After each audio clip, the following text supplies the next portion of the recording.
Alors, bonjour, je vais vous présenter aujourd'hui les risques iatrogènes et la grossesse. Alors, généralité. Il faut savoir que la grossesse est un moment privilégié, qui est une source de plusieurs modifications physiologiques. Pourquoi? Afin d'assurer un bon développement de l'enfant. L'administration d'un ou de plusieurs médicaments au cours de la grossesse doit répondre à deux exigences. Alors, premièrement, ne pas nuire à la mère et deuxièmement, ne pas interférer avec le développement fœtal. Alors, certaines patientes sont porteuses d'une maladie chronique et dans ce cas, elles doivent bénéficier d'une consultation préconceptionnelle, c'est-à-dire avant de concevoir, c'est-à-dire avant de tomber enceinte. Alors, il existe différentes situations de prise de médicaments au cours de la grossesse. Alors, on a la pathologie chronique qui est préexistante. C'est les patientes qui sont sous traitement avant de tomber enceinte pour une pathologie bien définie, soit l'épilepsie, soit l'asthme, soit la dépression, le diabète. Et dans ce cas, on doit les prendre en charge et surtout les voir avant qu'elles tombent enceintes. On a des pathologies récurrentes, alors qui surviennent pendant la grossesse, telles que des infections, des traumatismes, ou bien des pathologies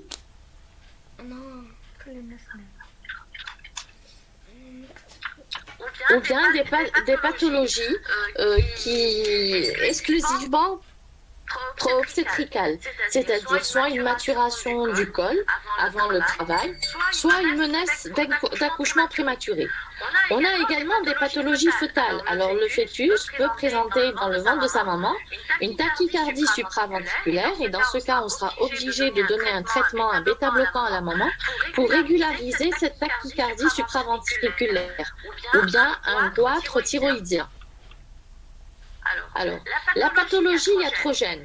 Alors, la pathologie iatrogène, c'est quoi? Ça correspond à des troubles ou bien des maladies qui sont provoquées par l'intervention médicale du médecin, qu'il soit un bon ou un mauvais médecin. Alors on peut, c'est-à-dire c'est lui qui va créer la pathologie. Alors des situations de pathologie iatrogène, elles sont de complexité croissante. Alors on peut distinguer la iatrogénie des examens, c'est-à-dire faire une IRM, faire des examens avec une exposition aux radiations, ou bien donner un traitement qui est néfaste pendant la grossesse, ou bien la iatrogénicité du médecin lui-même, c'est-à-dire du malade lui-même.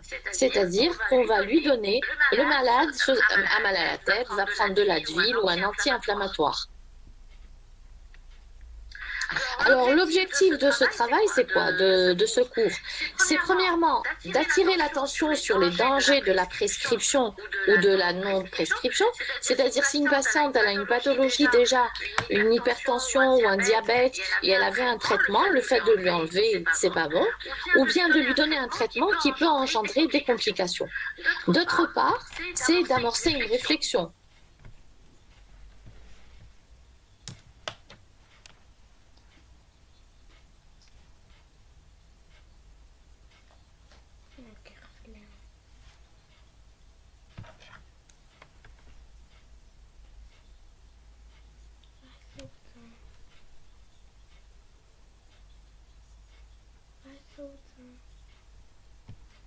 ها هاي نسمع منها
poids moléculaire des médicaments, le faible degré d'ionisation, la liposolubilité, qui sont solubles à l'huile, et le transfert grâce au glucose. Sachant que le glucose traverse la barrière placentaire, donc certains médicaments vont utiliser le glucose comme un transfert, comme un train qui va leur permettre de passer à travers cette membrane placentaire.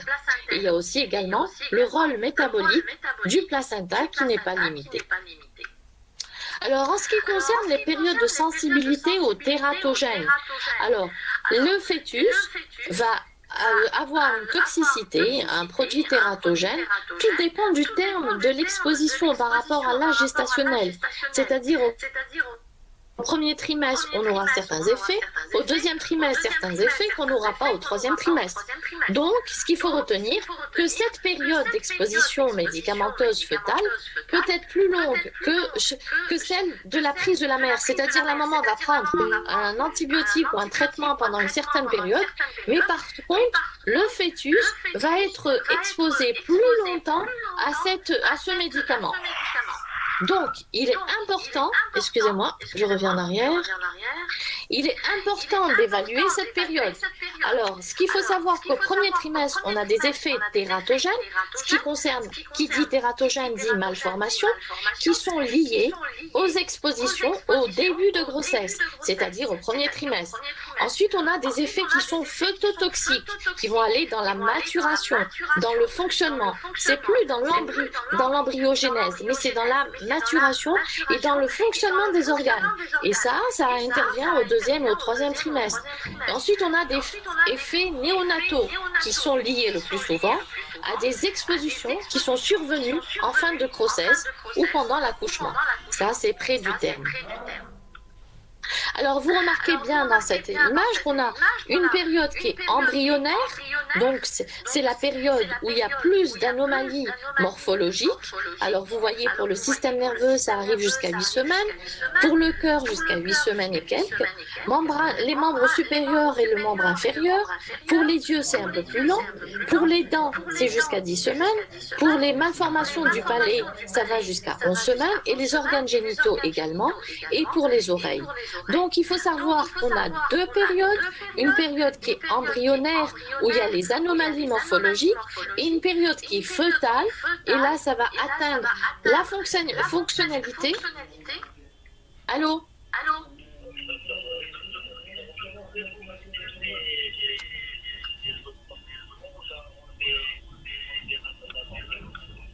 Attendez, je vais voir comment je peux prendre ça.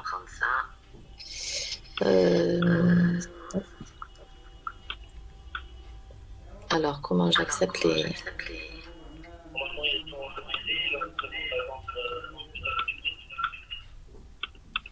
Attendez,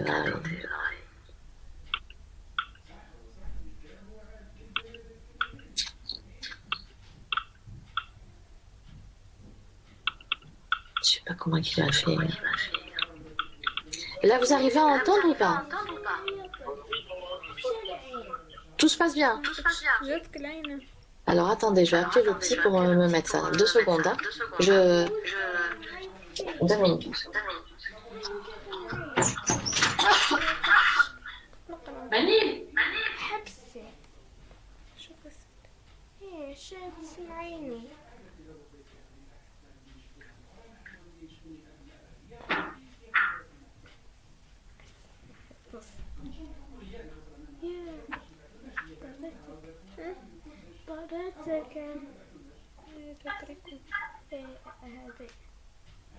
عندي بديش عندي قشة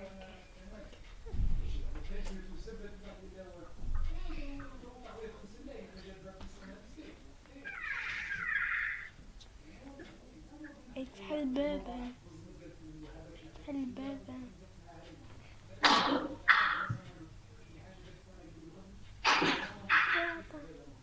شعر الخير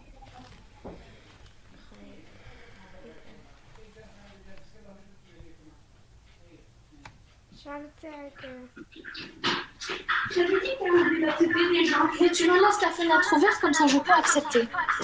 Mais je sais pas. Alors c'est bon. Comment je fais?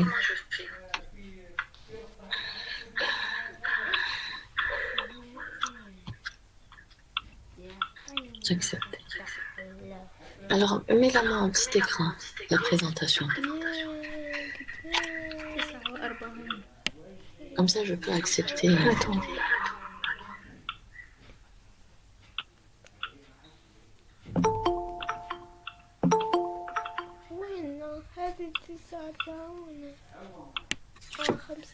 Voilà, mets la main en petit écran.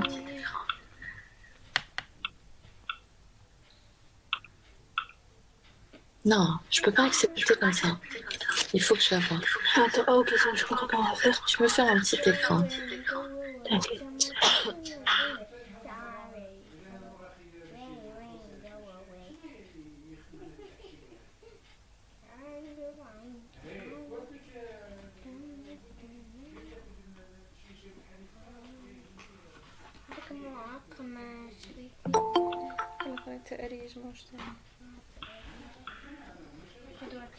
Ça va être compliqué parce que... Descends-moi avec là-bas.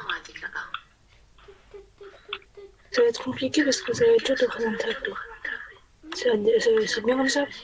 Oui, mais je vais la mettre en diagramme. Est-ce que tu en peux voir ça? Attends. Ah, tu vois, ça, après, je peux plus augmenter. Au pire, laisse comme ça et de temps en temps tu vas voir. Mais où je vais voir? Ah ben, t'arrêtes. Attends, reviens. T'arrêtes ta place. Comment tu vois? Attends, c'est ça qui me gêne.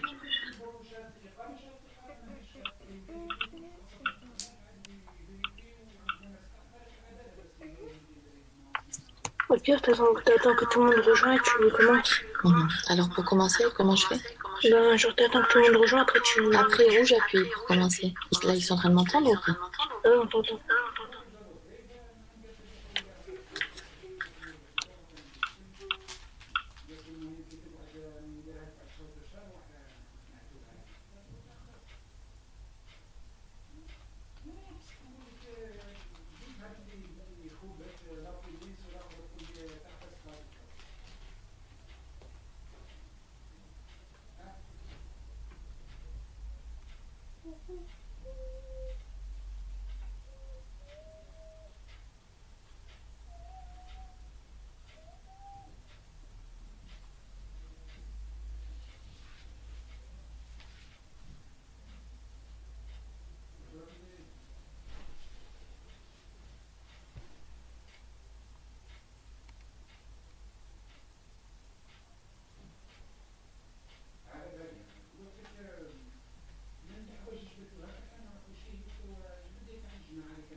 Bah tant pis, hein. D'accord. Voilà. Voilà. Vous voulez que je reprenne ou c'est bon? D'accord, très bien. Ok, alors on y va. Allez, à tout de suite. Tiens. Ok. Donc, alors, on était de sensibilité. Voilà. Donc, je disais qu'on avait deux périodes. La période embryonnaire avec anomalie morphologique, où on a surtout tout ce qui est fonctionnel, tout ce qui est morphologique, c'est-à-dire formation. Et ensuite, la deuxième période qui est la période fœtale. Et dans cette période-là, on aura une action des médicaments sur le fonctionnement des organes et également sur la croissance. Donc, comment le bébé va évoluer dans sa croissance. Donc, voilà les risques qui sont selon l'âge gestationnel. Donc, tout ce qui est embryologique, donc jusqu'à 8 semaines.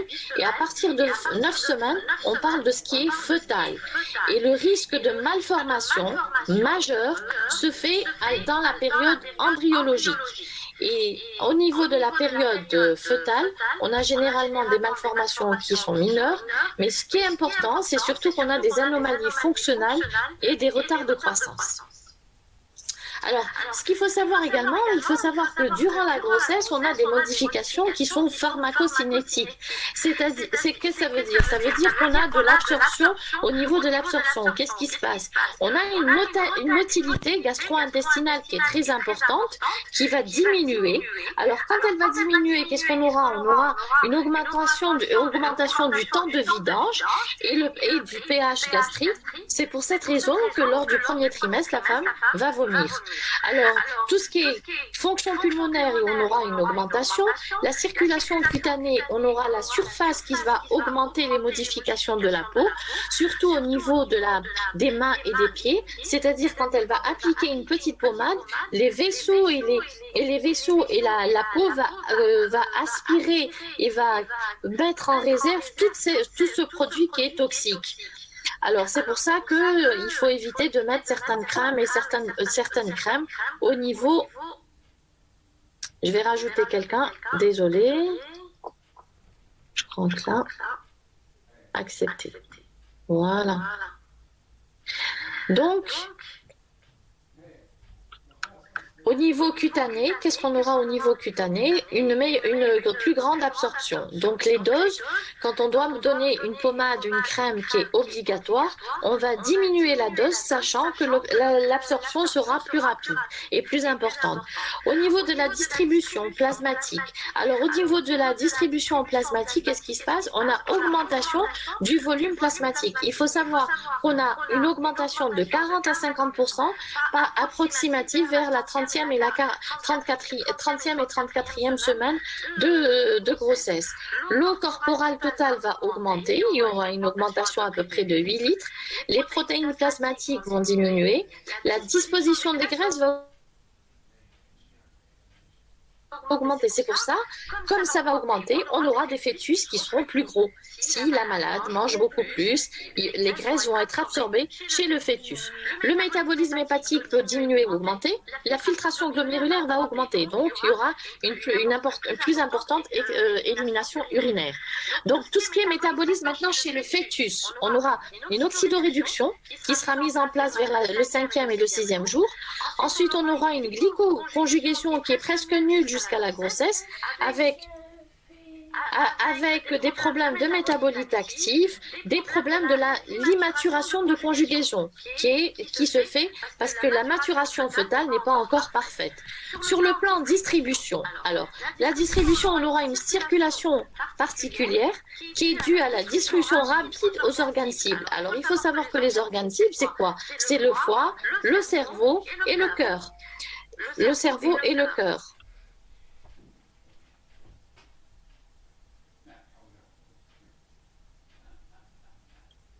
Ah.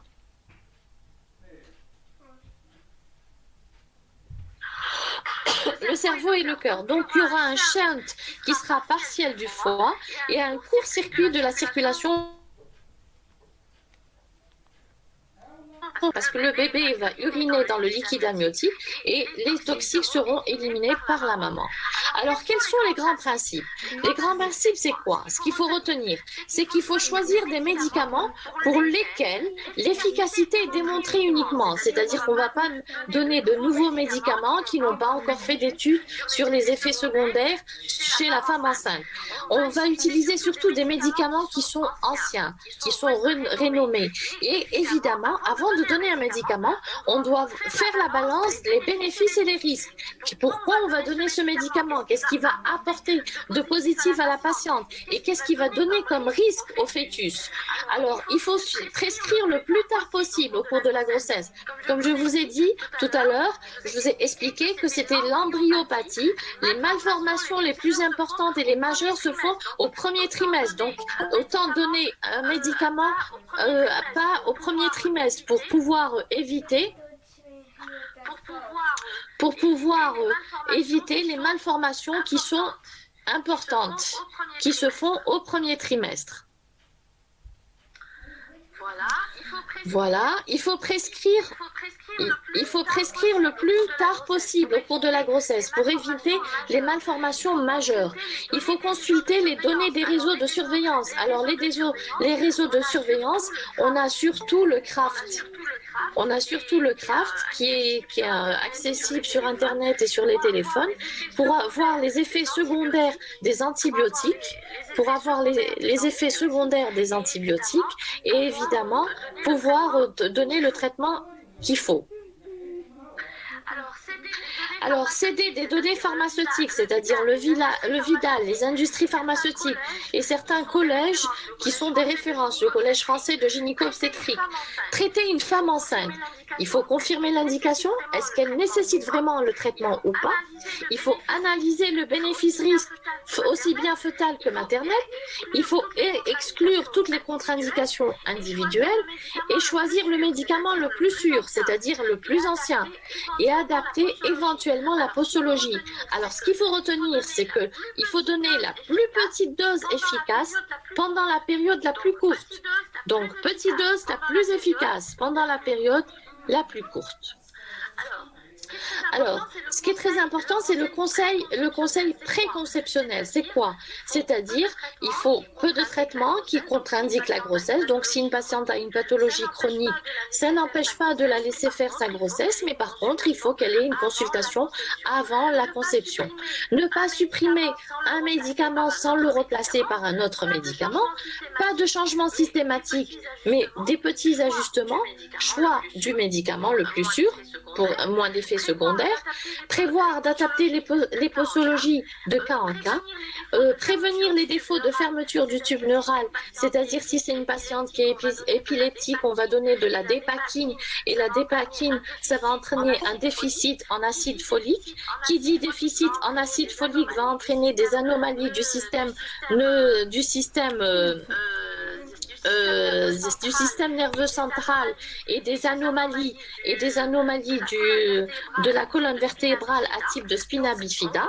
Donc, on va réajuster les doses avant la conception, on va la supplémenter en acide folique et informer sur les autres facteurs de risque qui est l'alcool et le tabac. Actuellement, beaucoup de femmes boivent et fument, donc il faut pouvoir les prévenir qu'il y a des risques pour le fœtus. Ensuite, il y a différentes situations. Il y a 3 situations. Première situation, c'est la prise d'un traitement par la femme. Donc, elle était avant malade et elle avait une maladie chronique et elle est sous traitement. Et donc, c'est une démarche préventive puisqu'on va prévenir la pathologie. Le but, c'est quoi? C'est de choisir le traitement maternel le moins nocif, c'est-à-dire qui a le moins d'effets secondaires pour le fœtus, sans sous-traiter la femme. Étant donné qu'elle avait une maladie chronique, on est dans l'obligation de la traiter. On ne va pas lui enlever son traitement. Mais il faudrait diminuer la dose et pour éviter les malformations et les problèmes chez le fœtus. Choisir le médicament le plus connu au cours de la grossesse. Rechercher des interactions possibles entre la grossesse et la pathologie. Exemple, l'épilepsie, qui va nous donner des malformations du tube neural. En cas de traitement au long cours, le diabète, l'épilepsie, programmer si possible la grossesse et préférer le traitement le moins tératogène. C'est-à-dire si c'est une malade qui est diabétique, qui est sous glucophage, on va enlever le glucophage, on va la mettre sous insuline, on va essayer de réguler son hémoglobine glyquée afin qu'elle ait une hémoglobine glyquée correcte pour éviter chez la diabétique les malformations fœtales. Donc, il faut être sûr que son diabète est bien équilibré. Pour l'épilepsie, on va supplémenter en acide folique. On va la laisser prendre son traitement, puisqu'avec la grossesse, elle peut avoir des crises d'épilepsie. Donc, on va la supplémenter et on prendra le moins de risques possible pour le fœtus. Et surveillance de la mère et du fœtus. Alors, la deuxième situation, c'est quoi? C'est une femme qui ne savait pas qu'elle était enceinte et qui a pris un traitement. Donc, c'est une démarche qui est prospective, qui est plus préventive. Elle est prospective puisqu'elle a pris son traitement. Donc, qu'est-ce qu'on va faire? On va évaluer le risque pour l'enfant. Est-ce qu'il a un risque? On va tenir, le plus important, c'est l'âge gestationnel. À quel moment elle a été exposée à ce produit, à la radiothérapie, un examen radiologique, la durée du traitement, la durée de l'exposition, la posologie, combien de comprimés, combien de radios a-t-elle fait, l'indication du traitement, pourquoi on a préconisé ce traitement, l'analyse des données pharmacologiques, embryologiques et épidémiologiques concernant le médicament. On va sur le Vidal, on recherche tout ce que ce médicament va entraîner comme malformation embryologique, on va rechercher l'épidémio, on va se documenter sur ce traitement. Peu des médicaments qui sont à l'origine d'une décision d'interruption médicale de grossesse. Donc il y a très peu de médicaments qui vont nous obliger à interrompre la grossesse en faisant un avortement médical. En cas de traitement chimique, envisager des modalités du traitement sur la suite de la grossesse. Troisième situation, c'est quoi? C'est la découverte en anté ou en néonatal d'une malformation ou d'une pathologie chez l'enfant avec une notion de prise médicamenteuse pendant la grossesse. C'est-à-dire que l'enfant est né et on découvre qu'il a une malformation ou bien il a une pathologie. Donc nous, qu'est-ce qu'on va faire? On va rechercher quel est le médicament qu'elle a pris pendant la grossesse. Alors, rechercher la possibilité d'un lien entre l'exposition dans le ventre de sa maman et la pathologie de l'enfant. Quand sa maman était enceinte, quel est le produit qu'elle a pris? Le compte rendu détaillé et spécialisé du déroulement de la grossesse, de la malformation, de sa pathologie. Rechercher une cause non médicamenteuse. Alors là, on va se dire, tiens, cette malade a présenté, l'enfant a présenté un anisme, par exemple. Donc, on va faire un conseil génétique. On va rechercher dans les antécédents de la famille, aussi bien paternelle que maternelle, s'il n'y a pas un anisme, s'il n'y a pas une trisomie 21, s'il n'y a pas une malformation. On parlera alors de conseil génétique. Notifier le cas à un système, notifier le cas. Par exemple, on a vu, je vous donne un exemple, par exemple le Doliprane. Elle a pris du Doliprane et il a eu une pathologie, l'enfant. C'est faux, hein, mais je donne un exemple.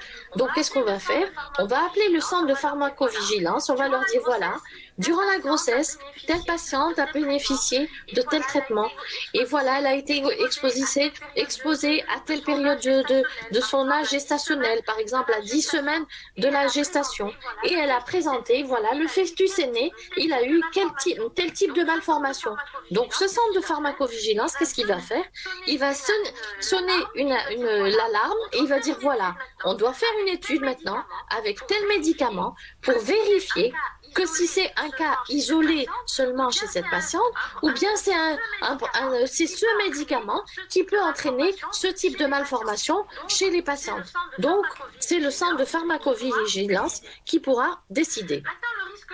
Maintenant, le risque fœtal et néonatal. On va parler de la dermatologie, donc tout ce qui est produit dermato.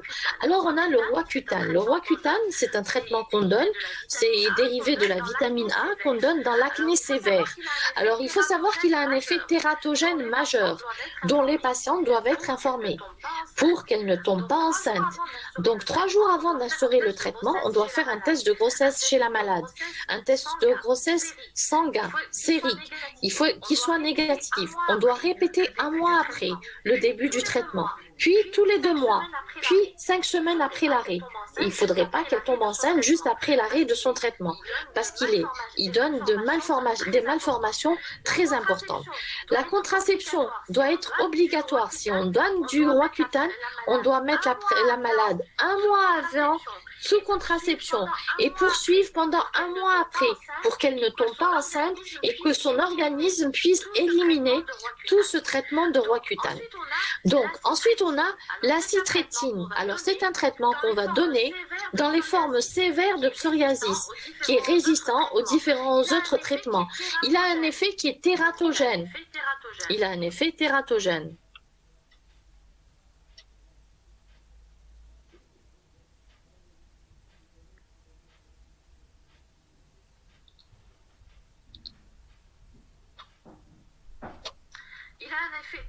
Il a un effet tératogène majeur À quel niveau? Au système nerveux central, au niveau du cœur et au niveau de l'oreille externe et au niveau du squelette.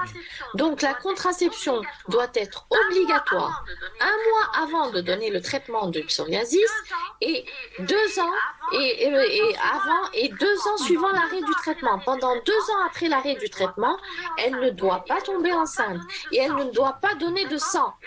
D'accord? 1 année après l'arrêt du traitement. Donc, ce qu'il faut savoir, dans certains traitements, on doit mettre la patiente sous contraception pour éviter que, surtout quand les produits donnent des effets tératogènes, pour éviter une grossesse et éviter les malformations. Alors, en ce qui concerne la neurologie, on a les antiépileptiques. Alors, ce sont des femmes qui font des épilepsies. Et dans ce cas, il faut les mettre sous traitement. Le risque de malformation est multiplié par 2 ou par 3 par rapport à la population qui est générale. Alors, on a les inducteurs enzymatiques, le phénobarbital, le gardénal, le phénotenine, le dihidan, le carbamazépine, le dégrétol. Leur action, c'est quoi? Ils ont une action sur le métabolisme des vitamines K et la vitamine D. Le risque, c'est quoi? Ce sont des syndromes hémorragiques précoces et qui est souvent mortel, soit pendant le travail, soit les 24 heures de vie par un déficit en vitamine K. C'est-à-dire, on va donner aux patientes ces produits-là, des produits, soit un antiépileptique, soit un inducteur de l'enzymatique. Et qu'est-ce qu'ils vont entraîner? Alors, ils vont entraîner chez le fœtus le métabolisme au niveau de la vitamine K et D va être perturbé. Donc, quand elle va accoucher la malade, l'enfant, vous allez voir certains enfants qui font des saignements, qui font des épistaxis, qui vomissent du sang. Et dans ce cas, il faut demander à la patiente, est-ce que vous avez pris quel type de médicaments vous avez pris? Alors, ils peuvent avoir aussi des anomalies du bilan phosphocalcique. En cas de traitement, qu'est-ce qu'il faut faire? C'est-à-dire, si c'est une patiente qui a une maladie chronique, on ne va pas lui arrêter son traitement parce que c'est très dangereux pour elle. Qu'est-ce qu'on va lui donner? On va la supplémenter. Donc, on lui donne un supplément de quoi? De vitamine K, puisque ça va entraîner une action sur le métabolisme à dose de 10 à 20 mg par jour par voie orale le dernier mois de la grossesse, c'est-à-dire pour préparer le travail et préparer l'accouchement de la patiente. On va donner de la vitamine D le dernier trimestre de la grossesse à dose de 1000 à 1500 gouttes par jour pour éviter ces complications du métabolisme. Alors, un autre traitement, c'est la dépakine, qui n'est pas un inducteur enzymatique, mais il peut entraîner des malformations du tube neural. Il peut entraîner un spina bifida, un myéloméningocèle. Donc, comment qu'on peut le rechercher? On peut le rechercher. Il y a une augmentation du taux d'alpha-protéine maternelle. Et ensuite, on réalise. Alors, étant donné qu'on sait que la patiente, elle est sous dépakine, qu'est-ce qu'on va faire? On va doser l'alpha-phytoprotéine chez la maman. Quand on va doser l'alpha-phytoprotéine chez la maman, on va constater qu'il y a un taux très élevé, très augmenté. Donc, la première chose à laquelle on va penser, il y a sûrement une anomalie du tube neural, il y a sûrement un spina, il y a sûrement un myéloméningocèle. Qu'est-ce qu'on va faire? On va faire une étude morphologique spécialisée. Alors, si on n'est pas spécialisé, on l'envoie chez un référent, c'est-à-dire un échographiste de 3e niveau. Alors, prévoir une supplémentation en acide folique pendant 2 mois avant la grossesse et 1 mois après supplémentation en acide folique pendant 2 mois avant et 1 mois après la conception. Pourquoi? Parce que ça a un rôle préventif pour les malformations du tube neural. Il y a un risque de diminution de fibrinogènes, des facteurs de la coagulation et des agrégants plaquettaires et des thrombopénies. Donc tout ce qui concerne la coagulation. En psychiatrie, on peut utiliser le lithium qui peut entraîner des risques de malformation cardiaque, 4 à 8% des cas. Dépistage, on le fait comment? Par une écho-cœur fœtale spécialisée. On peut utiliser des neuroleptiques chez certaines patientes qui sont dans l'obligation, qui ont des dépressions, qui ont des problèmes psychiatriques, l'argactyle ou bien l'aldol. Le risque néonatal, c'est un syndrome extrapyramidal, risque d'imprégnation atropinique, tachycardie, hyperexcitabilité, retard d'uriner, retard à l'émission du méconium. Tout ça, c'est des signes de souffrance quand le bébé naîtra.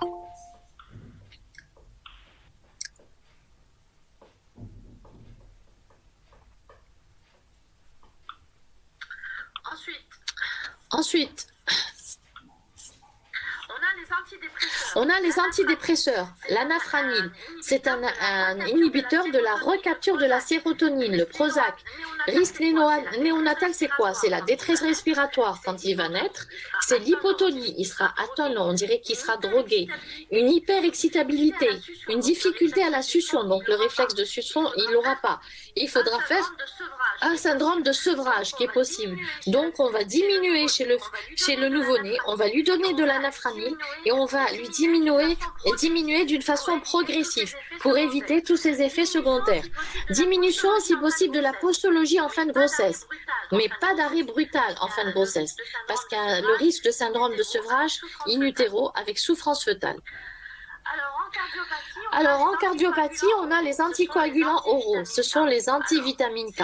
Alors, c'est le premier trimestre, risque embryopathie, donc 4 à 6%, avec un syndrome polymalformatif à type de dysmorphie faciale, donc une dysmorphie de la tête, une hypoplasie nasale, c'est-à-dire qu'il aura le nez écrasé, une hypoplasie des dernières phalanges des extrémités, c'est-à-dire le petit doigt, et des calcifications osseuses prématurées au niveau du cerveau.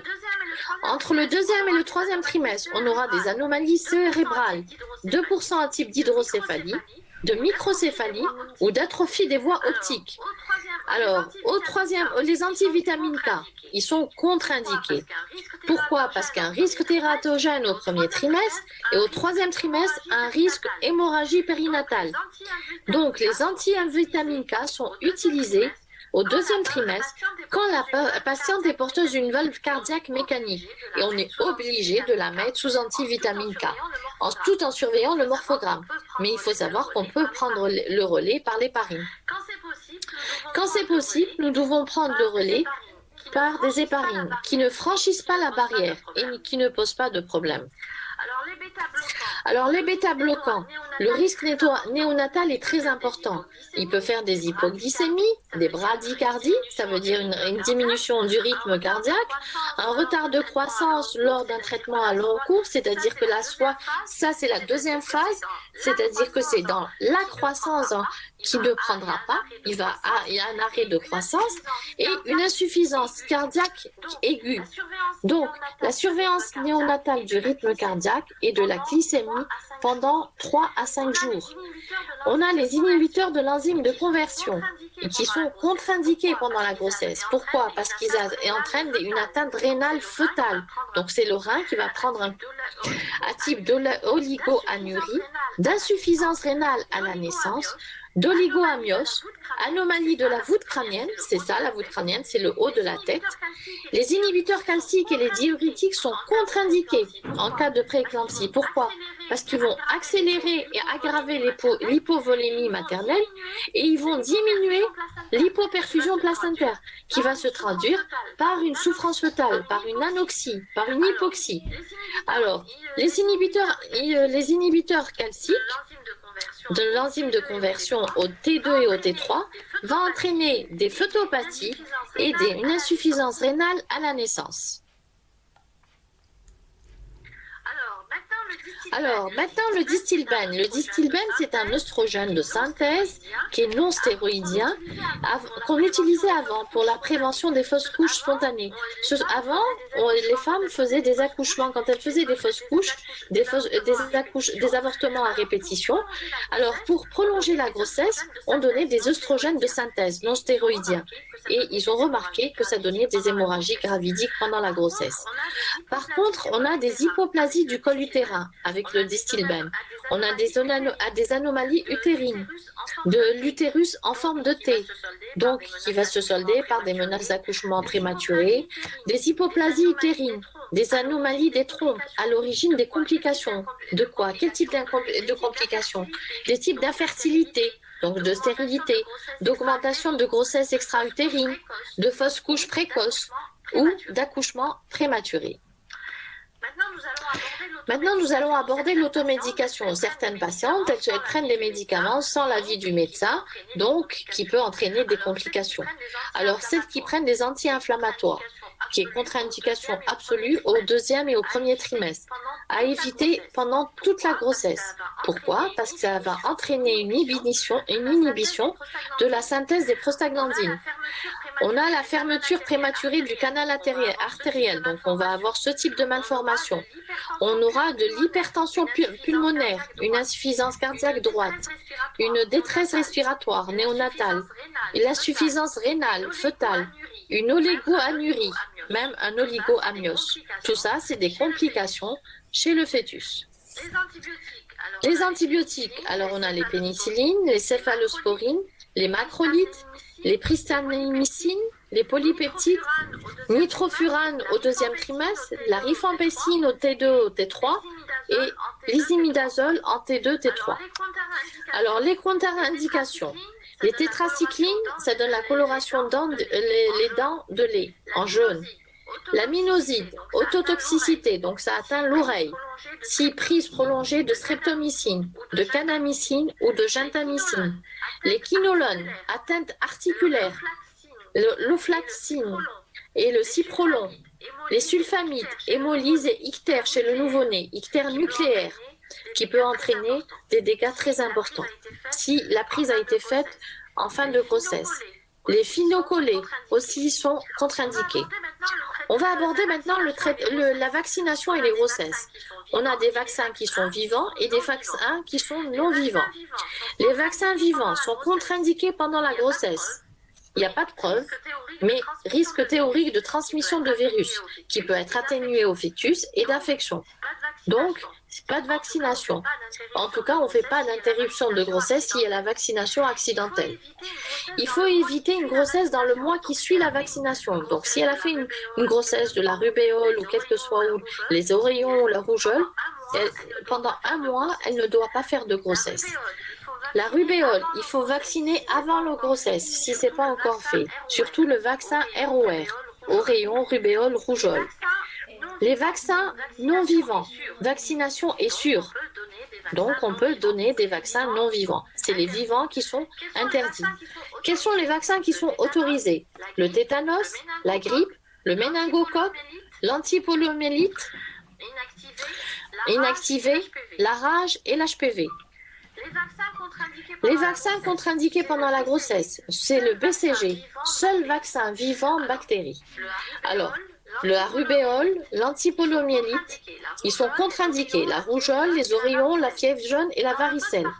Dans le postpartum, la vaccination antirubéoleuse si sérologie négative pendant la grossesse. La vaccination antivaricelle chez les femmes n'ayant jamais eu la varicelle. La vaccination anticoqueluche chez les femmes n'ayant pas été atteintes ou vaccinées dans les 10 dernières années. Cette vaccination est conseillée pour l'enfant. C'est pour protéger l'enfant. Et quand on vaccine la maman pendant le postpartum, les anticorps vont traverser le lait, grâce au lait, l'allaitement, et ils vont passer chez l'enfant pour le protéger. Tabac et alcool.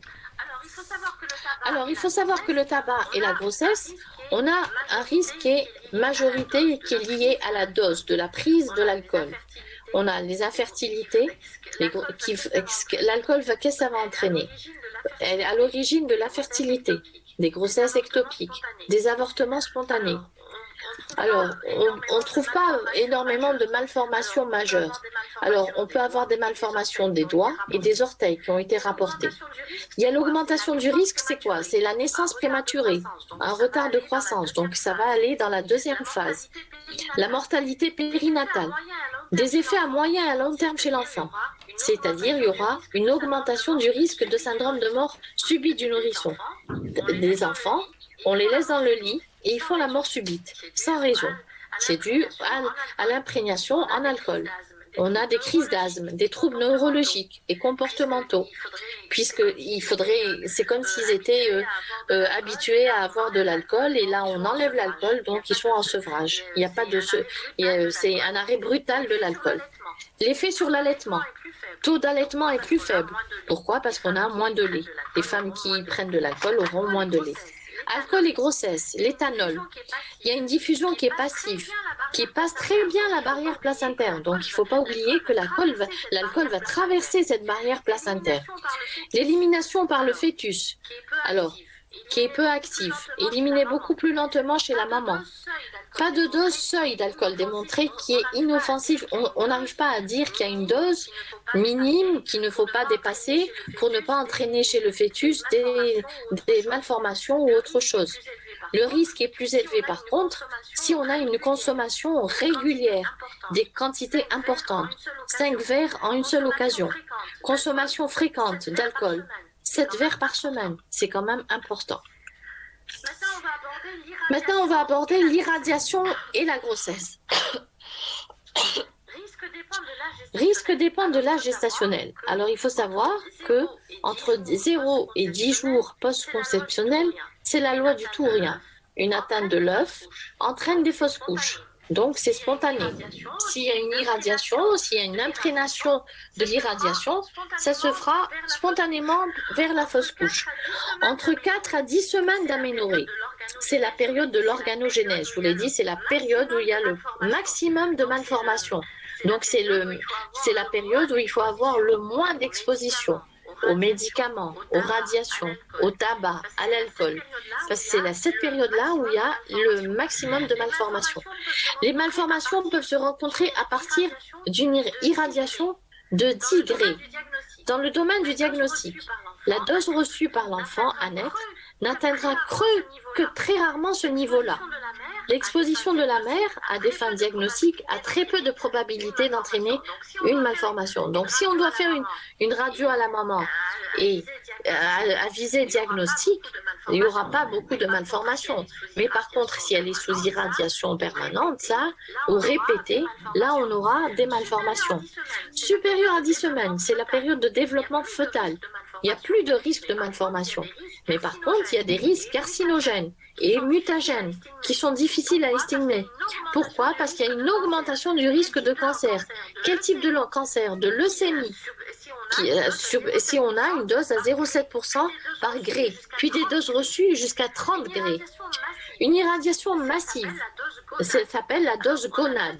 Alors, on a deux types de doses. La dose gonade, c'est-à-dire supérieure à 50 grés chez le fœtus au deuxième trimestre, pendant la neurogénèse, entre 10 et 17 semaines, c'est-à-dire pendant la période où il y a la formation du système nerveux, peut entraîner des anomalies du système nerveux avec un retard mental.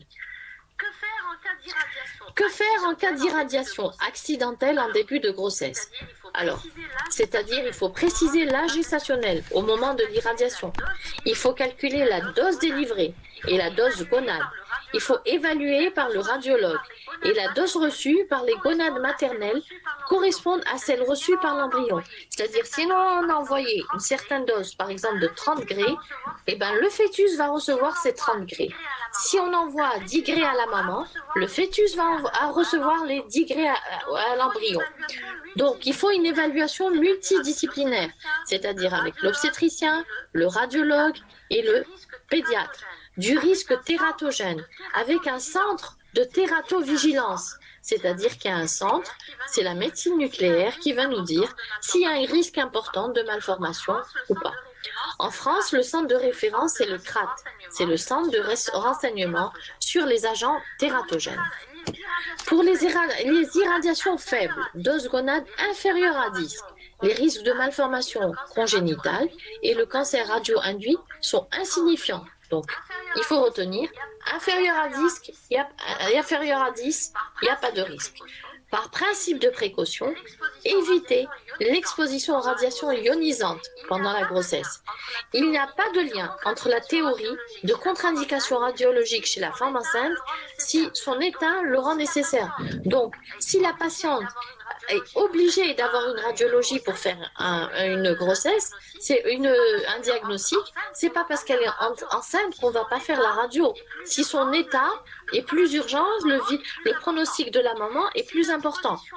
Si l'exposition dose gonade est supérieure à 50, entre la 5e et la 17e semaine, il faut demander l'interruption médicale de grossesse, est acceptable.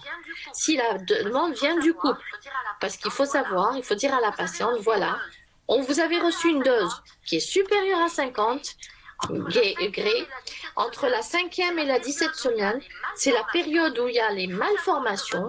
Il faut savoir que votre bébé peut avoir un risque de malformation, il peut avoir un risque cancérigène, c'est-à-dire qu'il peut avoir une leucémie, il peut avoir un risque de retard mental.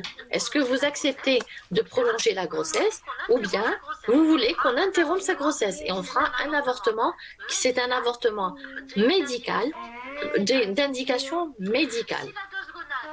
Si la dose gonade est inférieure à 10, il n'y a pas de risque de malformation attribuable à l'irradiation.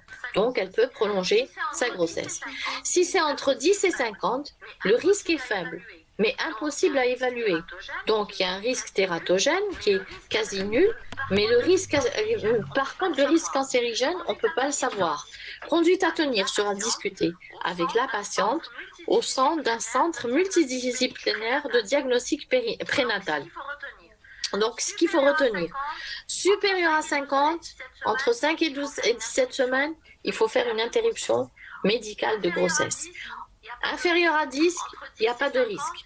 Entre 10 et 50, le risque de malformation n'existe pas, mais le risque cancérigène existe. Donc ensuite, il faut un centre multidisciplinaire, une RCP, et discuter le diagnostic prénatal de cet enfant. Conduite à tenir en cas d'indication d'un examen radiodiagnostique en cours de grossesse. Donc, il faut éviter de principe tout examen irradiant pendant la grossesse. Il faut bien poser les indications d'examen radiologique irradiant, mais ne pas le contre-indiquer si l'état de la santé de la mère le demande. Il faut limiter l'irradiation fœtale, choix de la technique radiologique, incidence de la réduction du nombre de clichés, donc on fera moins de clichés. On va demander à la patiente de mettre un tablier en plomb pour protéger son ventre. Il faut savoir que l'ASP, on a 0,1 gré. Le télérothorax, c'est 0,01 gré. L'urographie intraveineuse, 0,7. La pelvimétrie par scanner, 0,12. Et le scanner à 0,17 gré. Les effets du plomb pendant la grossesse, ils sont tératogènes. Ils augmentent le nombre de fausses couches. Il y a une atteinte du système nerveux central. Il y a un retard de croissance intra-utérin. Il y a de l'hypertension. La demi-vie d'élimination, elle est de 7 à 10 ans dans le stockage osseux. Donc vous regardez la demi-vie pour éliminer cette irradiation comme elle est longue. Les principes de réalisation d'un examen irradiant. Évaluation de la balance bénéfice-risque. De faire ou de ne pas faire. Privilégier les examens non irradiants lorsqu'ils peuvent fournir des mêmes informations. Si réalisation, la dose de gré délivrée au fœtus doit être aussi faible que possible, avec utilisation d'un tablier de plomb. Conclusion. Il est impossible d'être certain qu'un médicament n'est pas nocif. Tout médicament utile est potentiellement dangereux. C'est ce qu'il faut retenir. Qu'un médicament toxique, tératogène, peut parfois être prescrit s'il est indispensable. Il faut voir la balance bénéfice-risque. Et je vous remercie.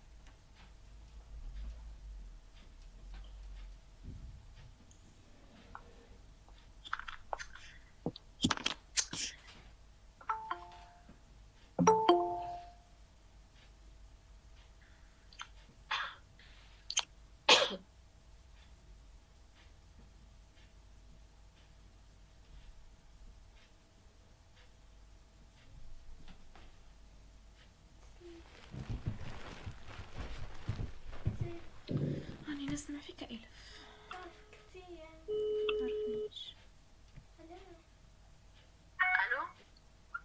Allô? Oui, alors. C'est bon? Oui, alors. C'est bon? Comment? Ça va? Il n'y a pas de problème. Ça s'est bien passé? Ça s'est bien passé. D'accord. D'accord.